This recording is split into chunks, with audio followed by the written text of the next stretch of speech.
chapitre 15 de Jean. Chapitre 15 de l'évangile de Jean. Chapitre 15 de l'évangile selon Jean. Je suis le vrai cep et mon père est le vigneron. Tout sarment qui est en moi et qui ne porte pas de fruit, il le retranche. Et tout sarment qui porte du fruit, il les monte, afin qu'il porte encore plus de fruits. Déjà, vous êtes purs à cause de la parole que je vous ai annoncée. Demeurez en moi, et je demeurerai en vous. Comme le sarment ne peut, de lui-même, porter du fruit s'il ne demeure attaché au cep, ainsi vous ne le pouvez non plus si vous ne demeurez en moi. Je suis le cep, vous êtes les sarments, celui qui demeure en moi et en qui je demeure porte beaucoup de fruits, car sans moi vous ne pouvez rien faire. Si quelqu'un ne demeure pas en moi, il est jeté dehors, comme le sarment, et il sèche. Puis on ramasse les sarments et on les jette au feu, et ils brûlent. Si vous demeurez en moi et que mes paroles demeurent en vous, demandez ce que vous voudrez et cela vous sera accordé. Si vous portez beaucoup de fruits, c'est ainsi que mon Père sera glorifié et que vous serez mes disciples. Comme le Père m'a aimé, je vous ai aussi aimé. Demeurez dans mon amour.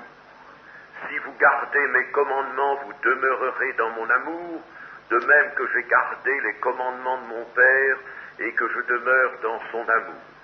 Je vous ai dit ces choses afin que ma joie soit en vous et que votre joie soit parfaite. Amen. On est souvent tenté de découvrir des passages qui nous semblent les plus beaux, les plus éclatants, les plus fortifiants, ceux qui nous livrent le centre même de la pensée du Seigneur. C'est l'un de ces passages, mais nous ne pouvons pas dire, n'est-ce pas, qu'il n'y en a qu'un dans l'Écriture, car nous en trouvons plusieurs. Mais ici, incontestablement, c'est une instruction puissante centrale, une instruction clé. La clé peut être la clé de la vie chrétienne, la clé du salut, peut nous être montrée sous différents aspects peut-être. Mais là, vraiment, elle revêt un aspect, on ne peut plus facile à saisir, facile à comprendre. N'importe qui doit pouvoir comprendre cela s'il prend la peine de méditer un tel passage. Et s'il le garde, s'il le vit, il est certain d'être sauvé. Il faut donner à de tels enseignements réalité en soi. Le Seigneur va nous parler par le moyen d'une sorte de parabole. Je dis une sorte, et pas tout à fait une parabole, mais c'est une sorte de parabole. Une analogie serait peut-être mieux. Je suis le vrai cep. Mais attention, cet enseignement que Jésus donne avant crucifixion, il est à la veille de la crucifixion, cet enseignement suppose que le Seigneur est glorifié, n'est-ce pas? Vous voyez, là, en quelque sorte, Jésus anticipe un peu sur le jour de la Pentecôte et l'après-Pentecôte, c'est-à-dire sur le temps d'Église. Ce qu'il dit là est valable pour le temps de l'Église, n'était pas immédiatement valable pour les apôtres, car les autres passages vont montrer, n'est-ce pas, que pour que l'Esprit, pour que Christ demeure en eux, il fallait que lui d'abord fût glorifié. Donc c'est un enseignement qui suppose le Seigneur glorifié. Mais il est tout à fait pour nous. Et la remarque que je fais ainsi est de nature à nous montrer combien l'enseignement du Seigneur Jésus était destiné à l'Église, c'est-à-dire à une suite de générations qui allaient s'engendrer les unes les autres, ceux qui croiraient par leur parole tout le roulement des générations qui forment l'Église sur des siècles, et c'est à cette Église que cela est dit. Je ne peux jamais comprendre comment il se trouve des auteurs qui mobilisent une certaine parole du Seigneur pour le temps des apôtres ou pour un temps, par exemple, pour le début de l'Église, n'est-ce pas, l'Église primitive.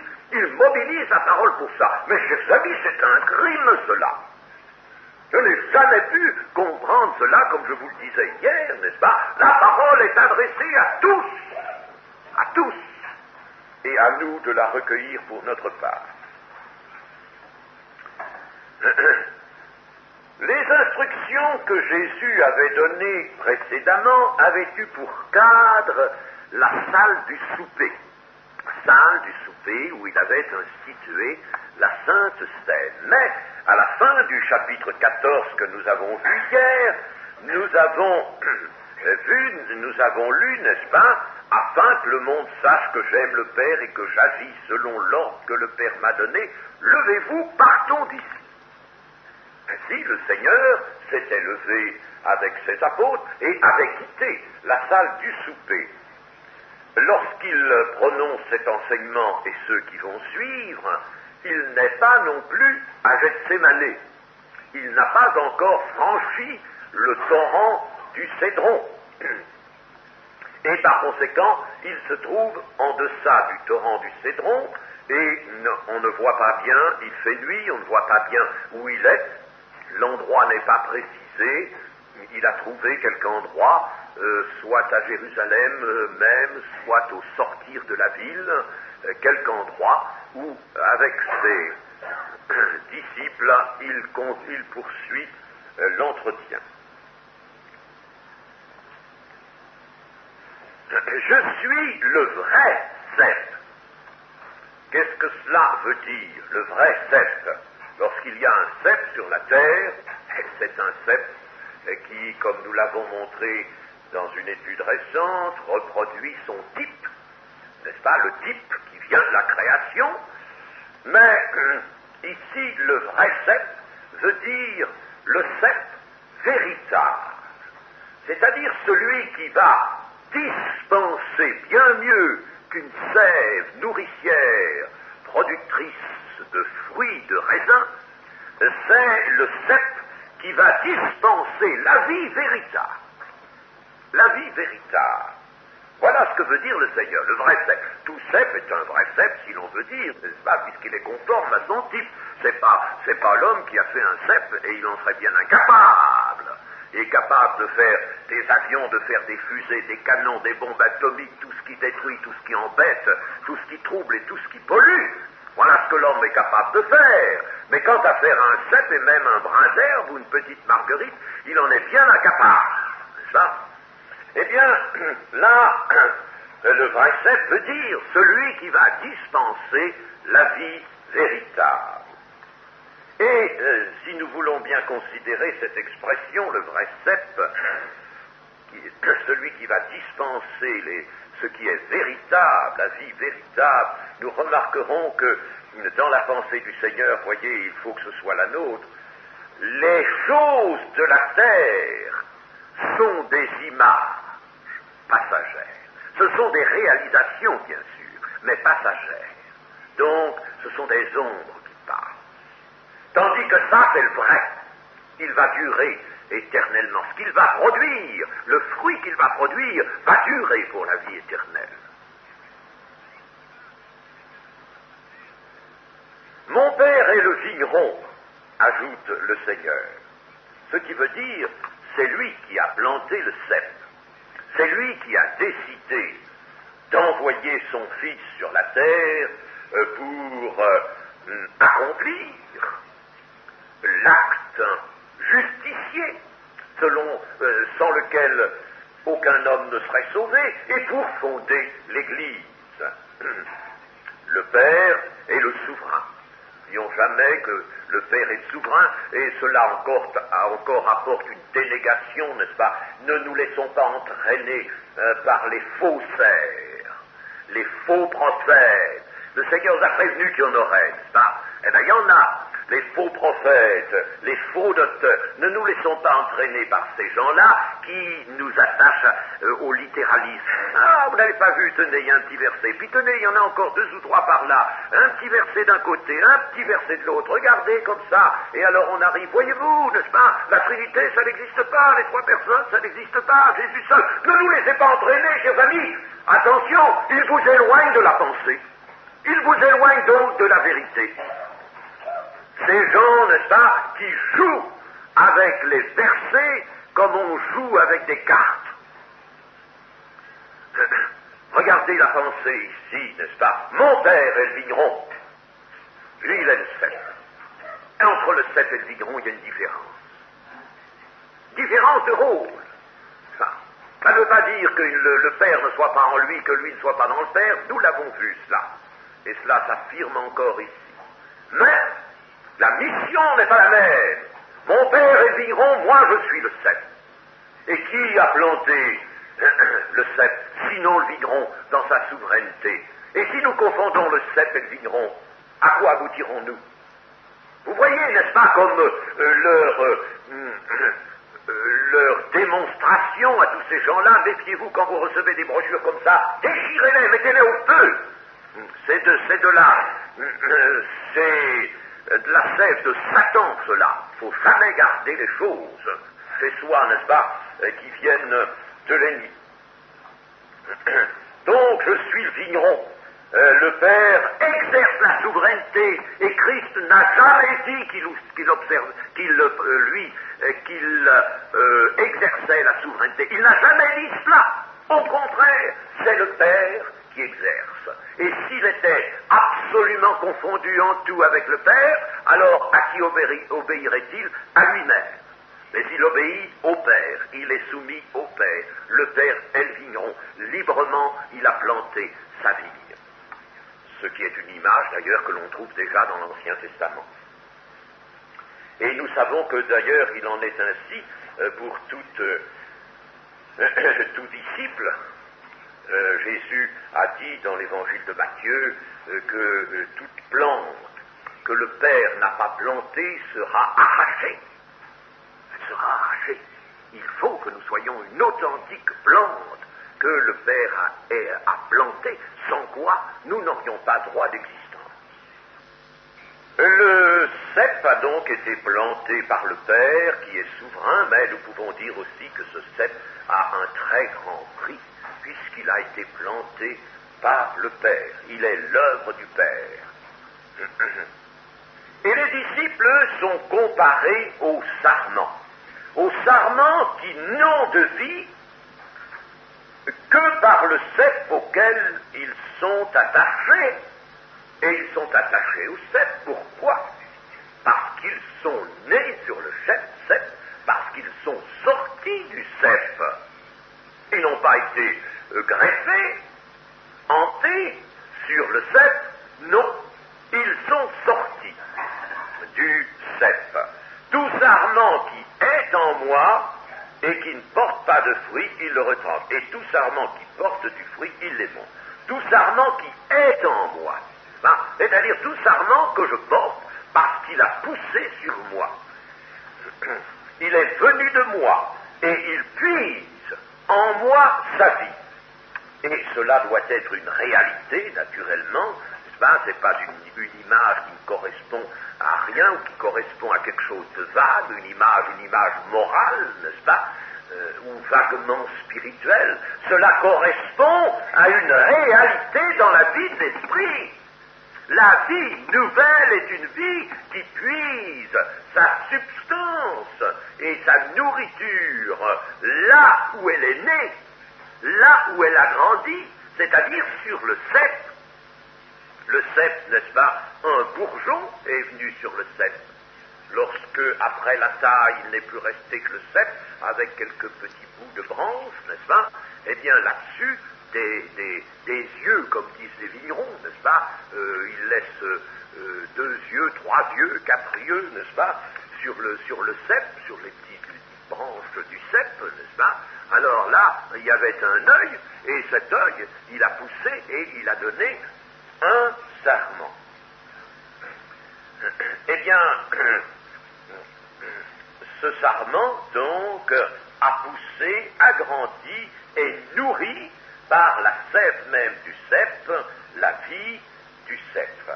Et cela nous représente, bien entendu, la communion comme une chose normale, c'est la communion du cep et du sarment, ils sont en communion, c'est la même vie dans les deux. Évidemment, c'est pas le sarment qui donne sa vie au cep, c'est le contraire. Mais c'est la même vie, Et le sarment n'a pas de vie propre, n'est-ce pas? Il a une vie qui dépend toujours de celle du sarment, du cep. Si l'on coupait le cep au pied, par exemple, imaginez, ça n'est pas possible en ce qui concerne Christ, bien sûr, mais supposez qu'on le coupe au pied, le cep, le sarment serait toujours branché dessus. Et puis le cep sécherait, et le sarment sécherait aussi, et puis tout se flétrirait, et tout serait perdu. Donc, vous voyez, c'est bien la vie du cep qui est la vie du sarment, c'est la communion qui est ici représentée comme une chose normale, comme une chose indispensable, comme une chose vitale, sans laquelle il n'existe pas de sarment. C'est inconcevable des sarments qui ne participent pas de la vie du cep, c'est inconcevable, ça ne peut pas se concevoir, ça. Et s'il y a des sarments, si on imagine des sarments qui ne tiennent pas leur vie de celle du cep, eh bien ce sont des faux sarments, ce seraient des sarments qu'on aurait construits, qu'on aurait moulés, n'est-ce pas, que la main de l'homme aurait fait, ce seraient des simulacres. Si le cep est vrai, les sarments doivent être vrais également. Et tout sarment qui est en moi et qui ne porte pas de fruit, il le retranche. Oh, que voilà une parole sévère, une parole dure, une parole ferme. Et, chers amis, quand on regarde, on jette un œil sur tel ou tel livre qui a pu commenter ou parler ou s'inspirer de ce passage, alors on s'aperçoit généralement de ceci, c'est que l'auteur fait tout un contour, il dit oui, bien sûr, le sarment est bien attaché au cep, mais c'est une union avec le cep qui n'était pas réelle, une union de principe, et alors il est détaché, n'est-ce pas? On le retranche parce que, justement, n'ayant pas une union vitale de principe, alors il ne peut pas produire de fruits, et il faut le couper, c'est un mauvais sarment, c'est un faux sarment, etc., etc. Vous vous rendez compte, tout ça, n'est-ce pas? Parce qu'on ne veut pas de l'éventualité d'une perte du salut. Mes chers amis, on ne veut pas de la parole de Dieu, alors qu'on fasse autre chose, qu'on aille casser des cailloux sur les routes. Est-ce que vous voulez tous les théologiens qui veulent transformer la parole de Dieu à un titre ou à un autre, qui fassent autre chose, mais qui ne fassent pas, et qui ne mettent pas les gens dans l'erreur. Et malheureusement, dans de nombreux groupements évangéliques, on en est là, on ne veut pas. Le protestantisme n'en a pas voulu non plus. On ne veut pas de l'éventualité d'une perte du salut, pourtant elle est là. Un sarment qui est en moi, lisons bien, tout sarment qui est en moi et qui ne porte pas de fruit. Il est en moi. Alors, il a poussé sur le cep. Et il est en moi, il a été nourri, il a grandi sur le cep. Mais il est arrivé malheur. Il est arrivé quelque chose, n'est-ce pas? Il ne porte pas de fruits. Parce que dans cette analogie, n'est-ce pas, eh bien, le sarment représente le chrétien, le disciple qui jouit de liberté. Il peut ou ne ou s'il ne veut pas, il ne portera pas de fruit. Eh bien, il le retranche. Il le retranche. Il y a donc là une éventualité de la perte du salut. Nous allons la retrouver d'ailleurs un peu plus loin. Elle est... C'était un sarment, c'était un vrai sarment, et il est retranché faute d'avoir porté du fruit. C'est un sarment stérile. Il est stérile. Il est stérile, tout simplement. Peut-être a-t-il eu une maladie, je n'en sais rien, mais il est stérile. Ainsi, chers amis, ce sarment ne peut pas représenter, comme d'aucuns le prétendent, un professant. Nous savons qu'il y a des professants dans l'Église, mais qui ne sont pas des sarments. Alors ce sont des sarments en matière plastique. Hein? Ce sont des sarments imaginaires. Ce sont des sarments qui se donnent eux-mêmes le nom de sarments et qui se placent là dans la vie. Vous savez, on pourrait en faire en matière plastique et puis les attacher avec un petit fil de nylon là invisible, les attacher au cep et puis même le vigneron pourrait quelquefois s'y tromper, n'est-ce pas? Voyez-vous, seulement alors vous pourriez toujours attendre des raisins là-dessus, n'est-ce pas? Il n'y en aurait pas. Mais alors là, ce serait vraiment des sarments postiches, n'est-ce pas? Factices. Tandis que là, il s'agit de sarment qui est en moi et qui ne porte pas de fruits. Ah, c'est clair, c'est net. Ainsi donc, l'éventualité est là. Que cette éventualité soit rare, je veux bien, je le veux bien. Heureusement que Dieu ait fait beaucoup de choses pour que, malgré la liberté qui demeure chez le disciple, malgré cela, ce disciple ne puisse pas commettre la sottise, la folie de se couper ou de retourner au monde. Je veux bien, mais ne disons pas que l'éventualité d'une perte de salut n'existe pas dans l'Écriture. Elle existe, mais nous ne savons pas comprendre, nous rationalisons l'Écriture. Chers amis, pourtant, toute l'Écriture nous habitue à ça, elle nous montre une chose. D'une manière, elle nous montre une autre chose, de la manière tout à fait opposée, et il faut que nous prenions les deux choses. Il faut que nous les prenions. C'est cela, la parole de Dieu.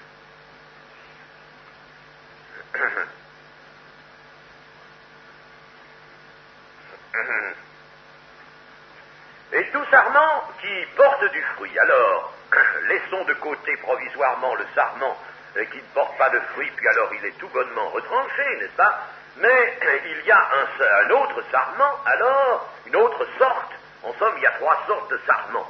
Il y a le sarment qui ne porte pas du tout de fruits, stérile, absolument stérile. Il y a le sarment qui porte un peu de fruits, mais pas assez. Pas assez. Le vigneron n'a pas planté sa vigne pour obtenir si peu de fruits. Donc, il y a celui-là, puis il y a le bon sarment, alors le sarment magnifique qui porte un fruit abondant, n'est-ce pas? Donc, il y a là trois sortes de sarments. Et le sarment qui est intermédiaire, qui porte peu de fruits, et tout sarment qui porte du fruit, il l'émonde afin qu'il porte encore plus de fruits. Il l'émonde, c'est-à-dire qu'il va couper la partie terminale de ce sarment, là, avec un coup de sécateur. Là. Bon, n'est-ce pas? Il est évident que ça correspond à une opération du Seigneur qui n'est pas peut-être toujours sans douleur, hein, mais qui est nécessaire.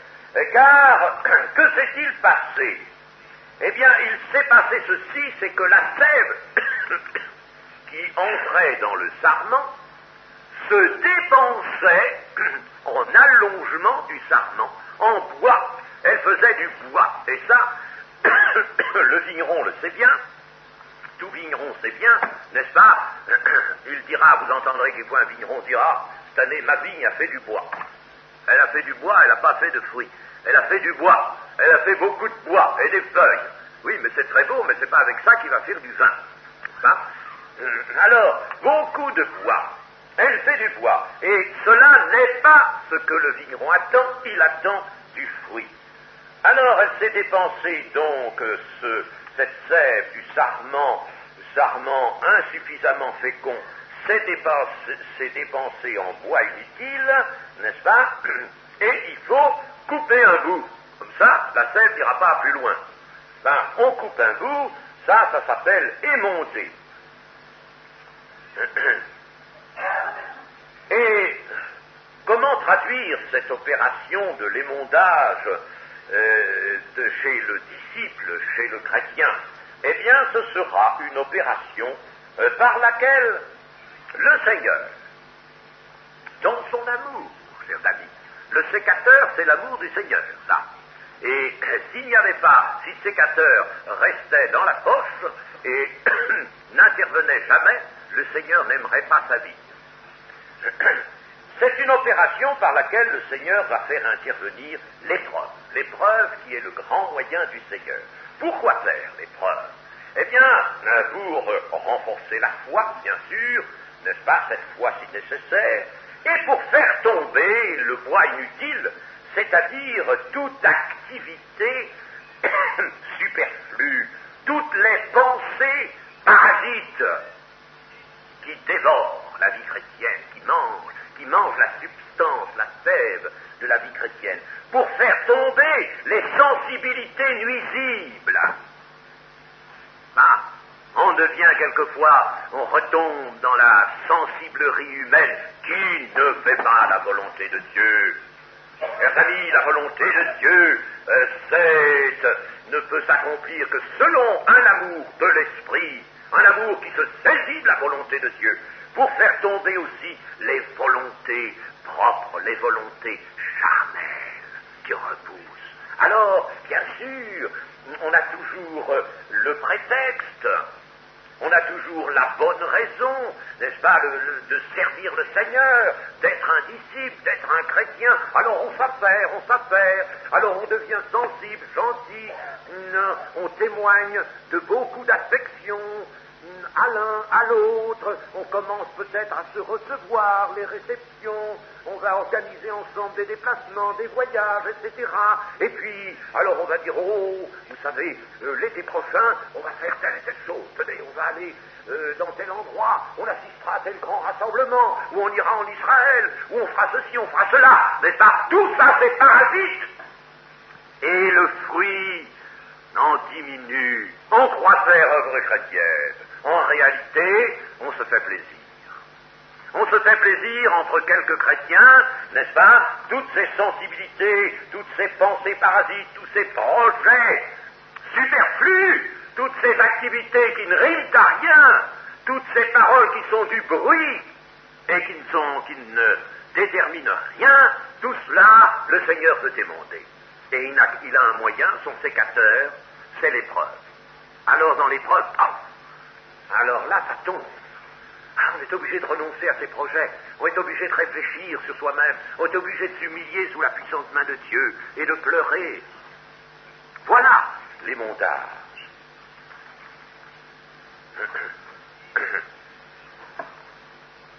Et ensuite le Seigneur dira, déjà vous êtes purs à cause de la parole que je vous ai annoncée. C'est que, vous voyez, au départ, tout sarment est vrai. Ça, au départ, quand il naît, quand il commence, tout sarment est vrai. À moins que ce soit un simulacre, n'est-ce pas, un sarment en matière plastique.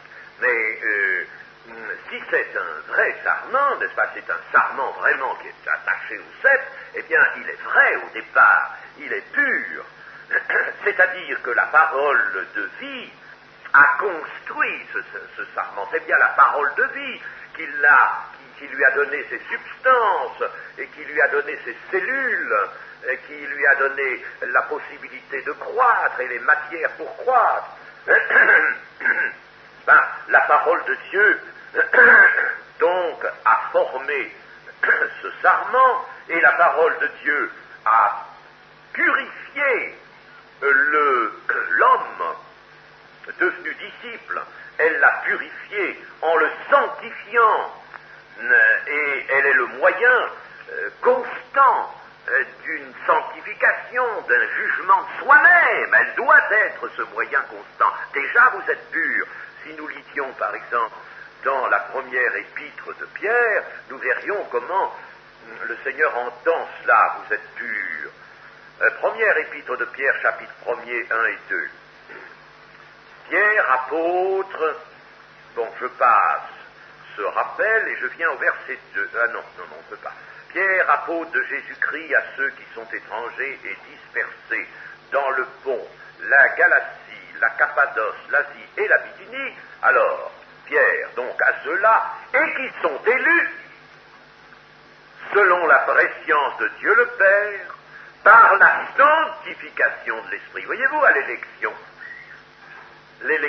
elle se fait par la sanctification de l'Esprit, afin qu'ils deviennent obéissants et qu'ils participent à l'aspersion du sang de Jésus-Christ. C'est pourquoi, voyez, ça c'est le début de l'expérience, c'est qu'il y a une sanctification. C'est pourquoi je ne peux pas accepter le baptême du Saint-Esprit sans cette sanctification-là. Je ne peux pas. Je ne l'accepterai pas. Parce que toute la parole s'insurge contre une telle hypothèse. Il faut cette sanctification. L'élection, c'est une sanctification. Et ceux qui sont passés par une véritable expérience le savent. Ils sont passés par ce qu'ils appellent le premier amour. Ils se sont sentis mourir, mais ils se sont sentis renaître. Ils ont senti en eux, n'est-ce pas, une libération, une détente. Ils ont goûté le don céleste. Ils ont connu cette expérience. Vous êtes purs. C'est là la sanctification. Et là, n'est-ce pas, la pureté se trouvera altérée peut-être par la suite. Mais déjà, vous êtes purs. C'est au commencement que vous êtes purs, à cause de la parole que vous ai annoncée. Et ce qu'il faudrait, c'est que vous le restiez. Voilà pourquoi, ensuite, le Seigneur enchaîne au verset 4 en disant « Demeurez en moi ». Demeurer, ça veut dire rester. Vous êtes purs déjà. Bon, eh bien, si vous le restiez, vous ne croyez pas que ce serait bien, ça? N'est-ce pas? Je vous ai purifié, vous avez été élus par la sanctification de l'Esprit. Vous savez ce que ça veut dire, sanctification? Purification et mise à part, corrélative. N'est-ce pas? Eh bien, purification suivie d'une mise à part. Voilà la sanctification. Eh bien, demeurez, restez cela. Restez. Ne changez pas, surtout, n'est-ce pas? Et c'est souvent ce qu'on n'a pas enseigné dans l'Église, mes amis. Et c'est pourquoi nous avons des gens qui viennent tout feu, tout flamme, n'est-ce pas?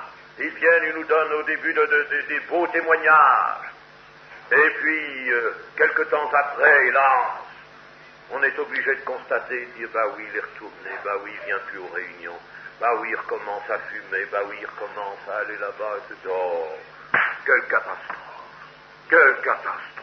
mes amis, catastrophe. Mais nous avons trop de ces cas-là. Et pourquoi? Parce que on ne leur a pas dit, mais attention, premier amour, mais c'est beau, mais demeurez, mais restez cela.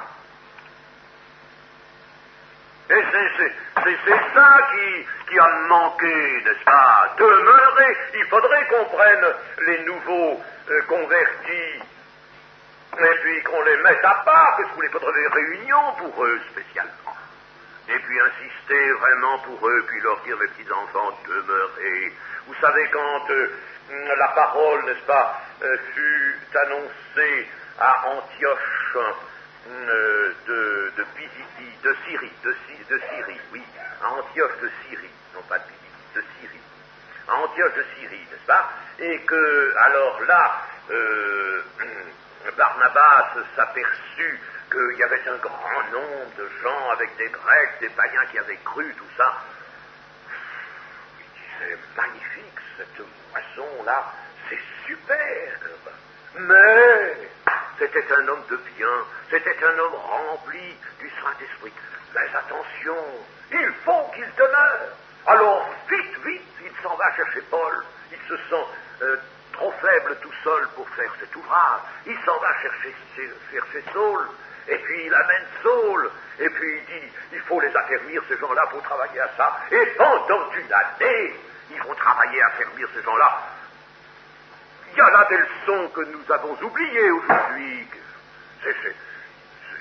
C'est terrible, cela. Pendant une année, ils enseignèrent les assemblées de l'Église, parce que ça formait une si grande Église qu'il y avait différents groupes, différentes assemblées dans cette Antioche de Syrie qui comptait quelques 500 000 âmes à l'époque des Actes. Demeurez, C'est la condition essentielle de vie. Demeurez en moi. Restez attachés au sceptre.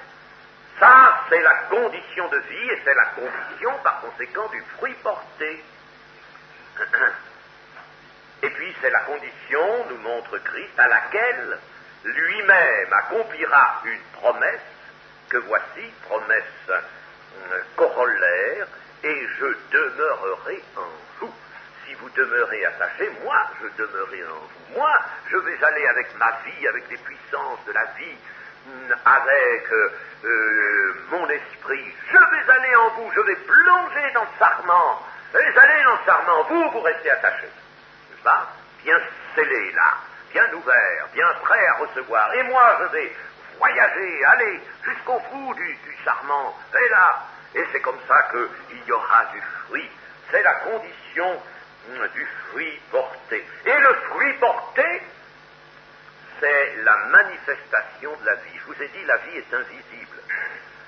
Si avant que ne vienne le temps de la véraison, vous pouvez voir des sarments, ils sont tous pareils. Vous ne savez pas quel est celui qui sera le sarment stérile, ou qui sera le sarment pauvre, portant peu de fruits, ou qui sera le sarment riche, portant beaucoup de fruits. Vous ne pouvez pas le deviner avant qu'il y ait les grappes. Mais quand il y aura les grappes, n'est-ce pas, tendues là, alors vous verrez, la vie est invisible, indécelable par elle-même, même dans la personne de Christ. Mais c'est lorsque la personne de Christ se montre dans sa sainteté, lorsqu'il œuvre, lorsqu'il parle, lorsqu'il agit, qu'on voit que tout cela provient d'une puissance immatérielle qui est divine, la vie véritable. Elle se manifeste, et le fruit, ce sont les manifestations de la vie véritable. Donc il faut du fruit. Il n'y en a pas, il n'y a pas de vie. C'est clair, c'est simple.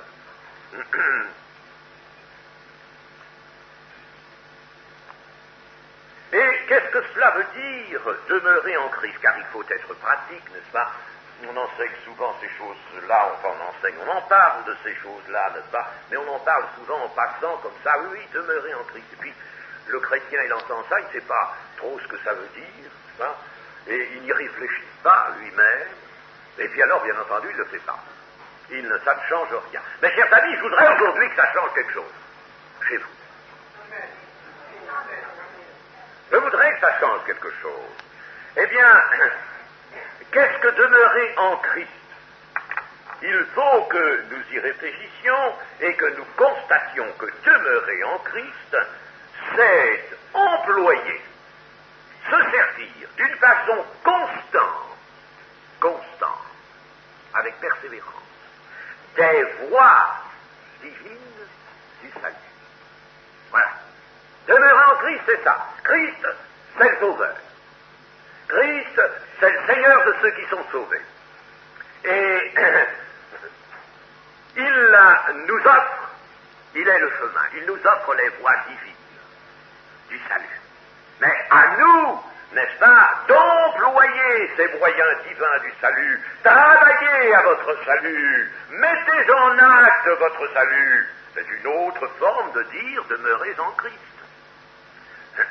Et user constamment des voies divines du salut, nous pouvons encore détailler la chose pour plus de précision, car nous voulons être pratiques jusqu'au bout. Eh bien, nous pouvons définir, si vous voulez, 5 choses que nous pouvons citer. Il semble qu'elles contiennent à peu près l'ensemble. C'était peut-être pas absolument tout, il y aurait peut-être plus à dire, je ne sais. Mais enfin, cela, n'est-ce pas, résume, cela contient quand même vraiment l'essence de ce qui nous est demandé. D'abord, demeurer en Christ, rester dans le dépouillement. Vous ne pouvez pas demeurer en Christ si vous ne restez pas dans le dépouillement. Première chose. Le dépouillement. Si vous n'y restez pas, eh bien vous sortez de Christ. Vous ne demeurez pas en Christ. Ça, c'est capital. Demeurez d'abord dans le dépouillement. Parce que vous ne pouvez pas, n'est-ce pas, être en dehors du dépouillement, c'est reprendre l'étoffe de du vieil homme, n'est-ce pas, reprendre son vêtement d'autrefois, redevenir un petit peu, et puis renouer avec tout ce qu'on avait abandonné. Ça ne va pas. Par conséquent, restez dans le dépouillement. Combien de chrétiens se sont dépouillés, mais ensuite ont recommencé à prendre les choses d'avant. Un peu moins peut-être, mais ils en ont repris. Donc, restez dans le dépouillement qui a été opéré lors de la conversion. Deuxièmement, restez dans le renoncement à soi-même, ce qui n'est pas la même chose. Dans le renoncement à soi-même et dans l'humilité.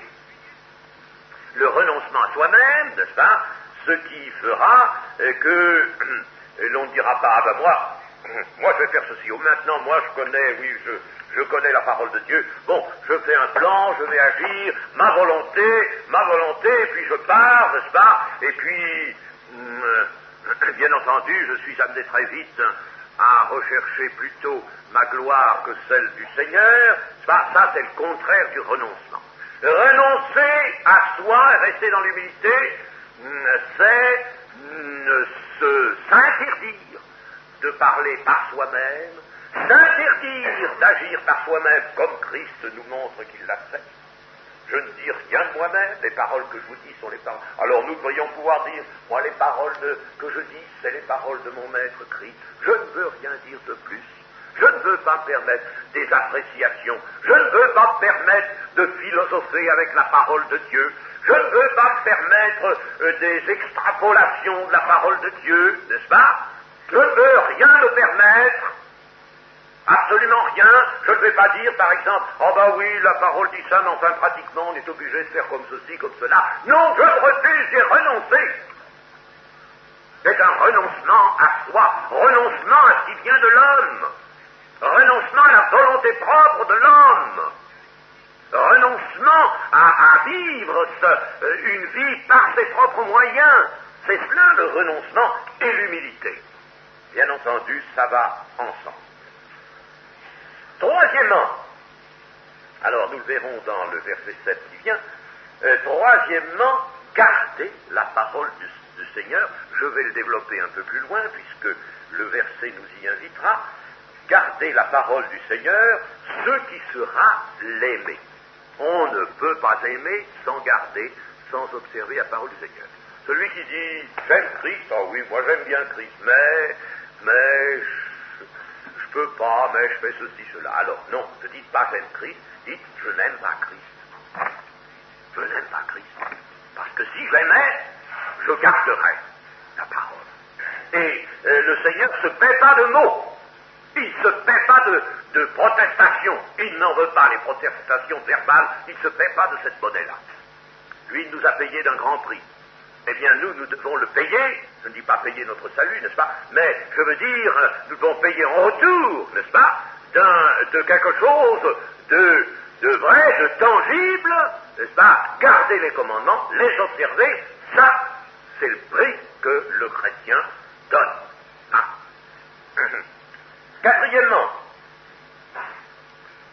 veiller et prier, et bien entendu, être un de ces adorateurs en esprit et en vérité. Toute cette vie spirituelle, n'est-ce pas, qui consiste en action de grâce, qui consiste en échange, qui consiste en contemplation, qui consiste toute cette vie-là, n'est-ce pas, eh bien, il lui faut du temps, il faut lui réserver son temps. Le Seigneur vous en redonnera du temps, vous êtes trop occupés à vos affaires en général, n'est-ce pas? Et vous avez un tas de choses qui vous attirent à droite et à gauche, des choses inutiles, des choses qui vous encombrent, des choses qui vous surmènent, des choses qui occupent vos pensées, les attirent dans toutes les directions, et puis vous n'avez pas une vie intime d'adoration, de prière, d'action de grâce, de contemplation avec le Seigneur. Et ça, vous ne pouvez pas demeurer en Christ sans cela. Et puis, cinquièmement, j'ai noté le zèle dans le témoignage. de zèle dans le témoignage qui prendra la forme correspondant au ministère ou au don de chacun. Voilà ce qui s'appelle pratiquement demeurer en Christ. Et c'est à cette condition-là qu'il y aura du fruit. Au verset 5, nous avons « Je suis le cep et vous êtes les sarments, celui qui demeure en moi et en qui je demeure porte beaucoup de fruits, car sans moi vous ne pouvez rien faire. » C'est une seconde affirmation du principe que nous venons déjà de voir, n'est-ce pas? Mais le Seigneur l'affirme une seconde fois parce que c'est le principe clé. Le principe clé de la vie chrétienne. N'allons pas faire de longs discours, n'allons pas chercher dans des livres, si intéressants puissent-ils être même à certains égards, comme Watchman Nee par exemple, c'est pas une très bonne chose, mais on finit par ne plus y retrouver son chemin, on ne sait plus où on en est. Il y a tellement de recommandations, n'est-ce pas, qu'il faut faire ceci, qu'il faut faire cela, etc. C'est bon en soi, c'est pas mauvais, il y a de bonnes choses, n'est-ce pas, mais il ne faut pas perdre la chose centrale, unique, le principe clé, demeurer en Christ. Et je viens de vous énumérer pratiquement pas les moyens de demeurer en Christ. Donc une seconde affirmation du principe clé, demeurer en Christ, et Christ demeure dans le disciple, ce qui est la communion, et la communion est donc bien, comme nous l'avons dit, la base de la vraie vie chrétienne. Sans vie de communion, il n'y a point de vie chrétienne véritable. Tout est factice, tout est... S'il n'y a pas de communion, rien n'est absolument vrai. D'ailleurs, ceci correspond à quelques personnes, c'est pas que je le recherche, mais je suis quelquefois obligé de le faire parce qu'il y a des personnes un peu isolées et obligé de répondre à leurs lettres. Et je vois souvent dans les lettres qui me sont adressées, enfin, cette constatation, oh je peux pas, j'arrive pas à avoir communion avec Christ, j'arrive pas. Et alors, bien entendu, on continue, j'ai déjà conseillé telle chose, j'ai dit attention, il faudrait rompre telles attaches, il faudrait être plus ferme dans la vie courante, ne pas accepter de compromission, etc. Et puis on continue à en avoir. Alors évidemment, il n'y a pas de communion. Il n'y a pas de communion. Il n'y a pas de communion, qu'est-ce que vous voulez? Il n'y en a pas. Alors, la vie est une pauvre vie. C'est lamentable, ça fait pitié. Une pauvre vie dite chrétienne. C'est une pauvre vie qui se traîne.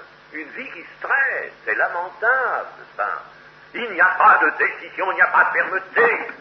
Chers amis, moi j'ai rompu avec des amis, j'ai rompu avec ma famille.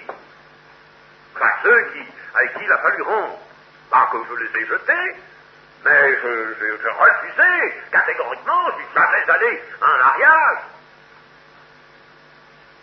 Je suis jamais allé à une cérémonie quelconque, je ne veux pas être parmi eux. Je ne veux pas, parce qu'ils disent des bêtises, parce que on n'est plus sanctifié quand on est au milieu d'eux, n'est-ce pas? Et qui sont réunis comme ça. Ils ne pensent qu'à boire, qu'à manger, et puis à dire n'importe quoi, n'est-ce pas? Je n'y vais plus! Ma femme et moi, nous n'avons plus de relation avec nos proches. Alors, on le sait très bien, n'allons aucun mariage, rien. Et il faut savoir rompre les attaches. Et avec des amis, ça a été la même chose. J'avais des amis très chers, des amis que je connaissais depuis longtemps, n'est-ce pas?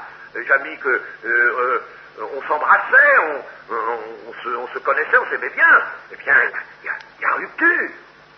Il y a rupture. Et il faut accepter ces choses. Si on ne fait pas ça, n'est-ce pas, ici encore on retourne chez des gens qui vivent n'importe comment, n'est-ce pas? Eh bien, non, mes amis, non. Ou des gens qui se nomment frères n'ont pas la conduite de chrétiens, nous n'avons pas, Paul nous le dit, à avoir de relation avec eux. Alors, je ne faisons pas toutes ces choses, n'est-ce pas, comment pourrons-nous vraiment être en communion? Ce n'est pas possible. On ne peut pas être en communion avec Christ et avec Bélial.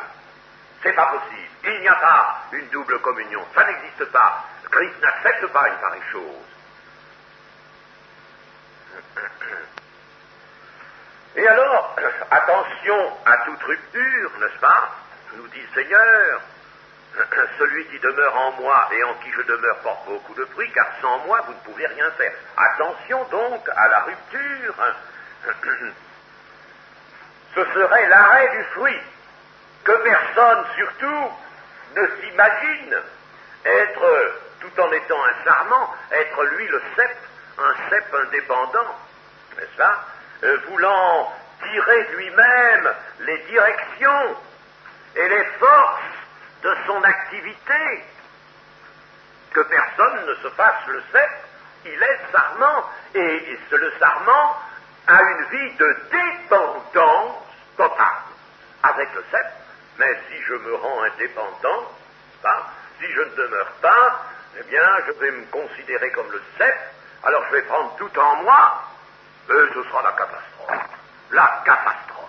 Combien de chrétiens, et peut-être même de grands chrétiens, qui furent grands chrétiens pendant un temps, se sont livrés à des activités comme ça, et ils se sont sentis, n'est-ce pas, en possession à certains moments, d'une certaine force, bien sûr, c'était la puissance de Dieu, n'est-ce pas, et puis alors ils sont partis,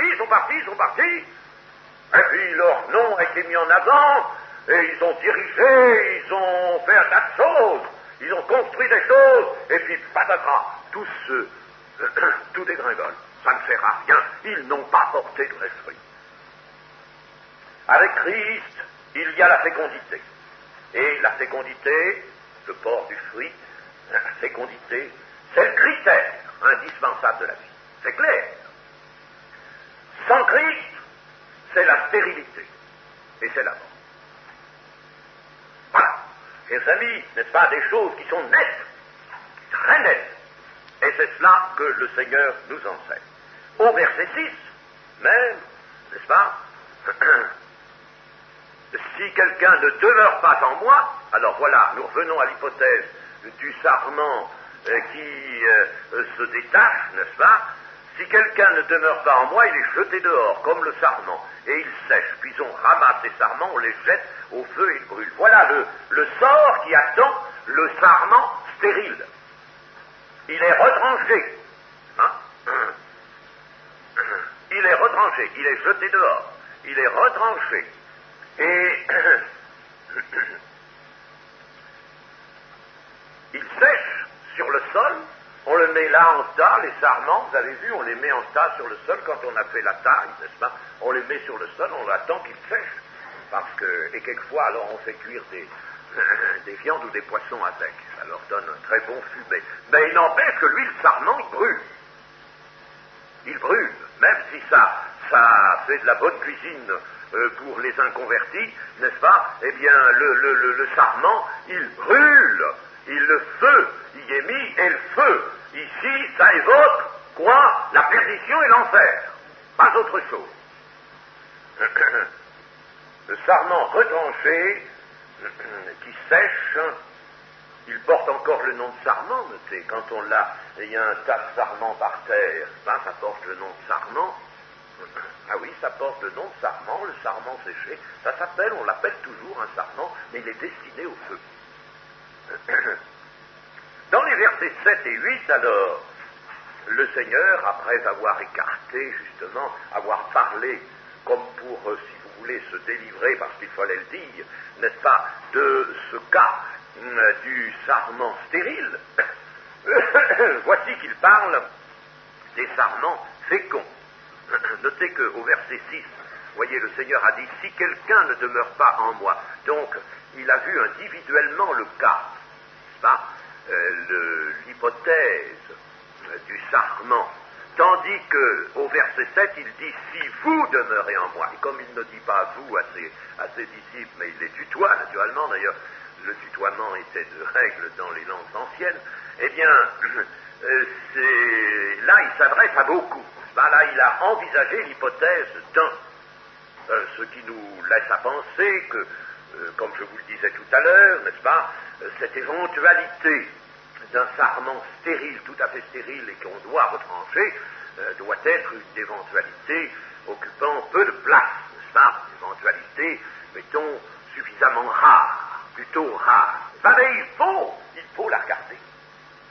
Et il faut que le Seigneur nous l'ait dit, n'est-ce pas? Il faut que nous disions, c'est une chose qui m'arriverait si je ne veillais pas. Cela m'arriverait. Si vous demeurez en moi et que mes paroles demeurent en vous, demandez ce que vous voudrez et cela vous sera accordé. Alors là, nous arrivons au sarment véritablement fécond. Si vous demeurez en moi. Alors là, le point de départ, c'est des sarments qui restent attachés et qui sucent, qui aspirent de toute leur force la sève du cep. Et là, le Seigneur dit ceci, si vous demeurez en moi et que mes paroles demeurent en vous. Tout à l'heure, je vous ai donné 5 spécifications qui correspondaient à cet appel du Seigneur, demeurer en Christ, demeurer en lui.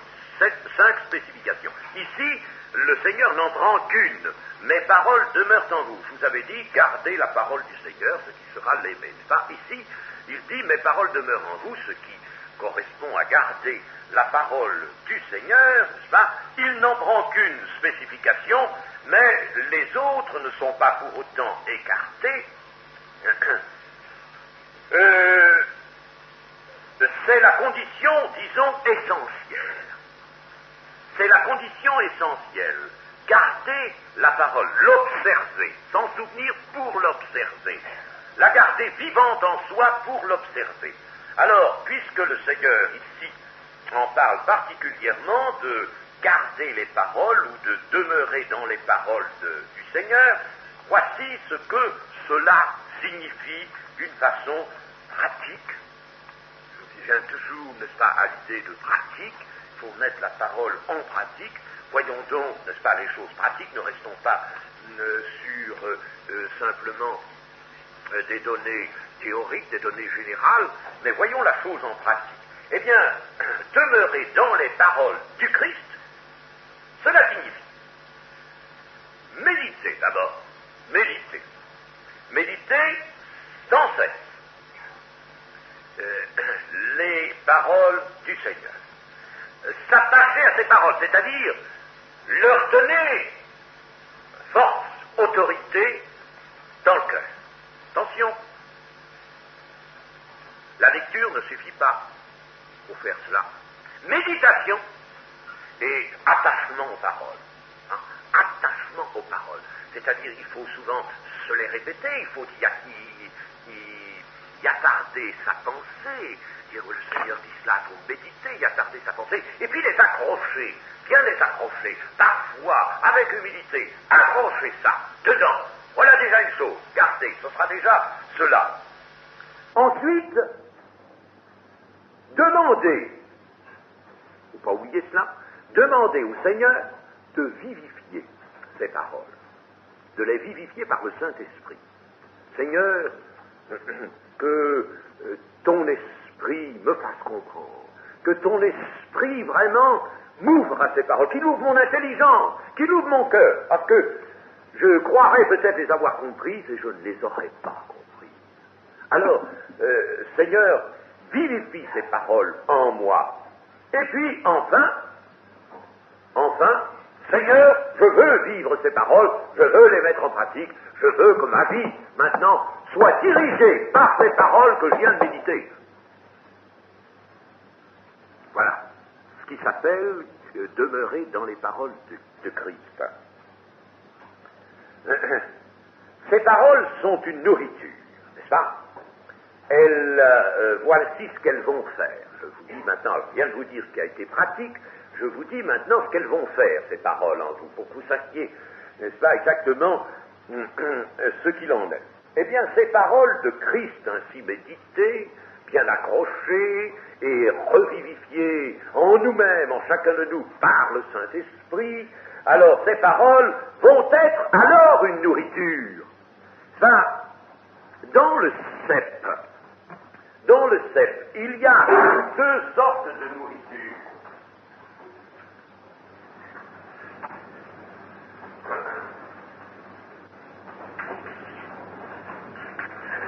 Voilà un cep, n'est-ce pas?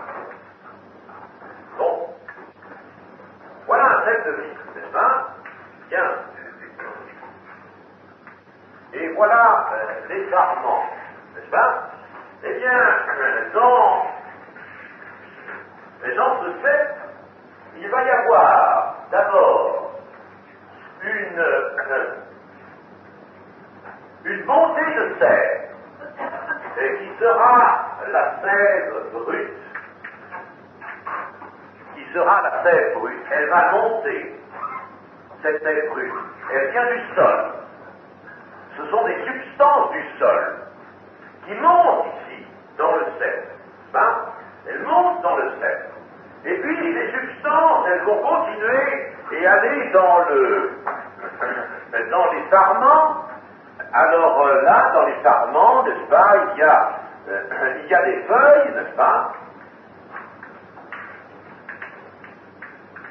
Voilà, là, il y a des feuilles. Et dans ces feuilles, dans ce feuillage, la sève brute va, grâce à la chlorophylle, à la lumière du soleil et à l'oxygène, à l'acide carbonique du moins de l'air, va se transformer en sève vivante, laquelle sève vivante va faire le trajet inverse.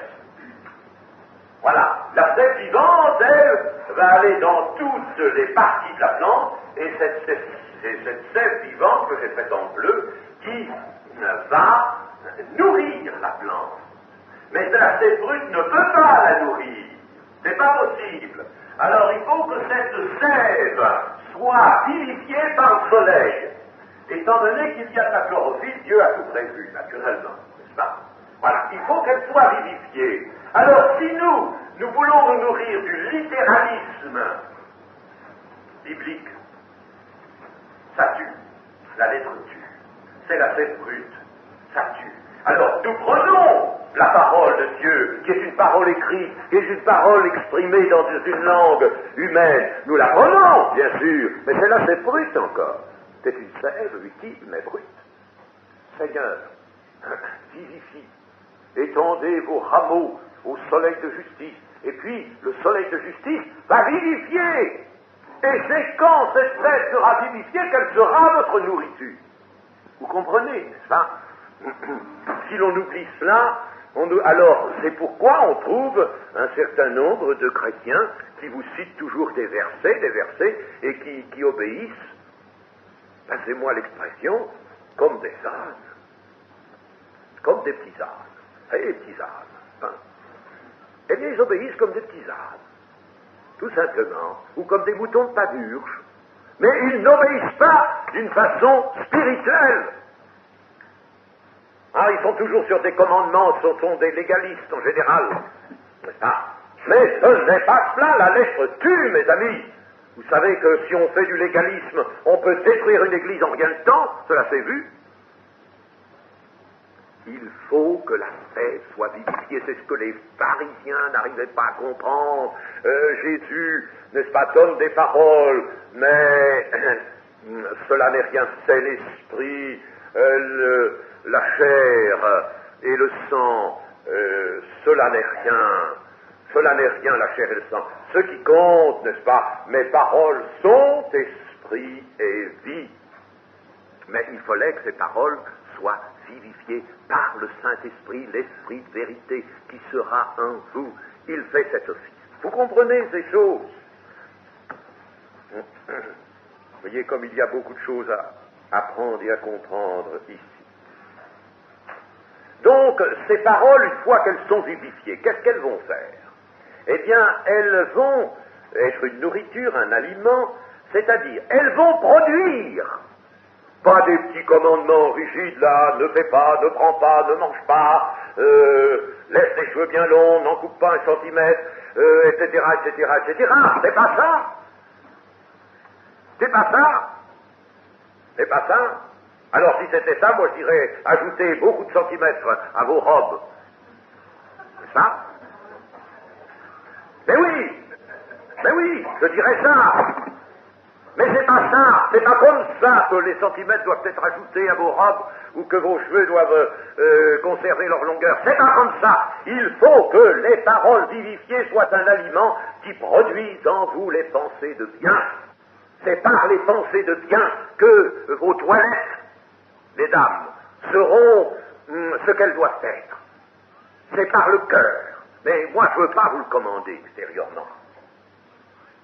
Parce que nous ne sommes pas sous la loi. Et si je vous le commande, eh bien, je laisserai votre cœur en dehors. Et vous, peut-être, vous allongerez vos robes, mais vous le ferez d'une façon hypocrite, vous ne le ferez pas par amour pour le Seigneur. Il faut que les paroles produisent, donc, des pensées de bien, que les paroles vivifiées produisent les directions de la vie nouvelle, les directions de la vie nouvelle, et apportent aux prières tout leur contenu. La prière, l'une des prières de Jonas est très caractéristique pour cela, n'est-ce pas? C'est que toutes ces prières empruntent à des psaumes. Elles empruntent, mais elles empruntent d'une façon intelligente, selon une intelligence spirituelle. Elles prennent, elles les adaptent à la situation présente, et puis elles font monter ça en prière. Ça, ce sont des prières vraies, des prières solides. Donc, la méditation ouvre l'esprit, transforme l'esprit de jour en jour davantage, si bien que la prière s'en trouve nourrie, elle est nourrie d'enseignements de la parole de Dieu, elle devient forte, elle devient vraie, elle est vraiment une activation du Saint-Esprit, produite par le Saint-Esprit. Et c'est pourquoi le Seigneur dit alors, si vous demeurez en moi et que mes paroles demeurent en vous, alors les prières activées. Demandez ce que vous voudrez, cela vous sera accordé. Parce que vous allez prier comme il faut. Tout simplement. Voyez-vous, n'est-ce pas? Voyez-vous. C'est alors la promesse, nous avons déjà vu cela, mais la promesse de l'exaucement assuré qui est renouvelé et qui est le moyen standard, le moyen unique de l'Église. Il n'y en a pas d'autre.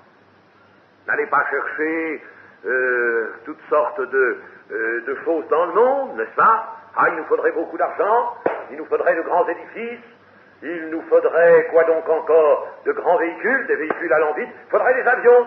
Il y en a un qui a dit, oh, il faudrait doter l'Église d'autogire. Oh, l'évangélisation par autogire, il a fait des prospectus pour ça. Ah, voilà la formule. Non, rien.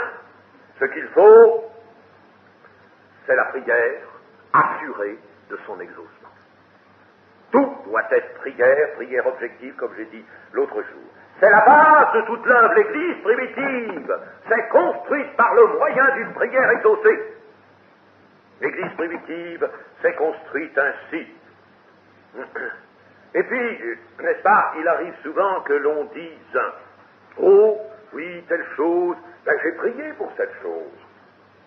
Quand on donne un conseil, n'est-ce pas, à quelqu'un, alors ce quelqu'un dit, oui, j'ai bien prié, oui, ben je prierai encore, oui, je pourrais prier. Mais ça suffit pas, ça c'est pas ça. Il faudrait pouvoir dire comme le Seigneur, je sais que tu m'as exaucé. Ah, c'est ça qu'il faudrait pouvoir dire. J'ai prié, oui, bon, j'ai prié, je prie, je lance ma prière comme ça dans l'air, et puis je me dis, ça finira bien par faire quelque chose. Non, c'est pas ça. Je sais que tu m'as exaucé. Le commerce des relations avec Dieu, ce sont des relations objectives. Je demande une chose, dis Seigneur, cette chose, je te la demande. Et je la demande parce que toute la parole de Dieu en moi, vivifiée par le Saint-Esprit, me pousse à demander, et puis toute cette parole, n'est-ce pas, me fournit même les moyens de la demande. Je demande. Et j'ai cette illumination, la chose m'est donnée. Merci Seigneur, tu me l'as donnée. Voilà la prière qui opère quelque chose, c'est celle-là. Et c'est celle que Christ nous offre. En somme, Christ, n'est-ce pas, nous donne ici un blanc-seing. Il a pris son chéquier, si je peux faire une telle comparaison avec les choses injustes de la terre. Il a pris son chéquier, n'est-ce pas, et puis il a dit, voilà, je signe, à vous de mettre la somme. C'est vous qui indiquerez la somme, je n'indique rien. Voilà, vous avez le chèque. Vous avez le blanc-seing, vous avez un blanc-seing. Demandez ce que vous voudrez, cela vous sera accordé. Est-ce que vous mesurez pareille parole?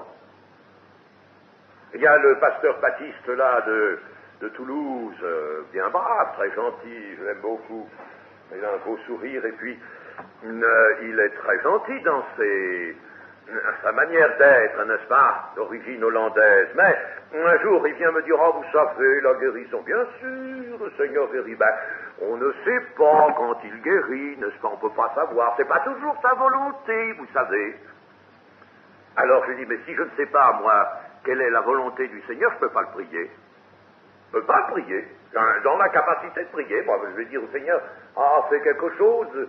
Mais je ne sais pas ce que tu vas faire, je ne sais pas ce qu'il faut te demander, moi, Seigneur. Je ne sais pas si tu vas le guérir ou si tu ne vas pas le guérir. Il faut avoir un discernement, il faut avoir quelque chose. Et quand on est dans les conditions de la prière, alors je lui ai cité ça. Demandez ce que vous voudrez et cela vous sera accordé. Je dis alors, écoutez, dans les nouvelles versions, nous allons ajouter, sauf la guérison.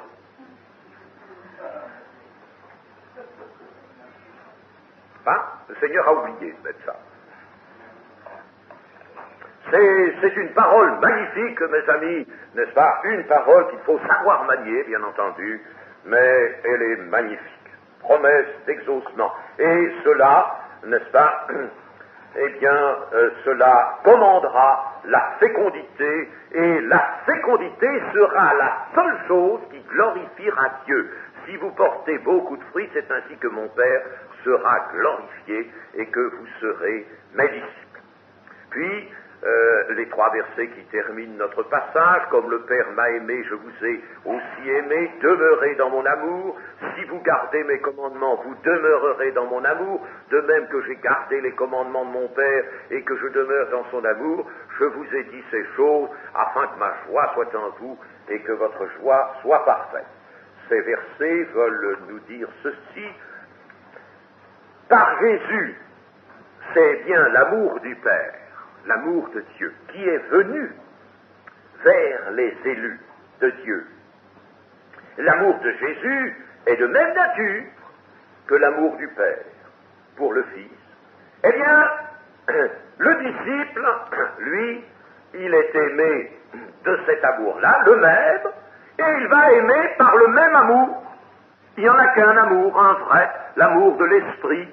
Il va aimer, et aux disciples, de demeurer dans cet amour, et non pas de provoquer cet amour, de prétendre le créer par soi-même, de prétendre le mettre en mouvement, l'éveiller. Non. Que disait le Cantique des Cantiques? Je ne sais pas si vous vous souvenez d'une chose.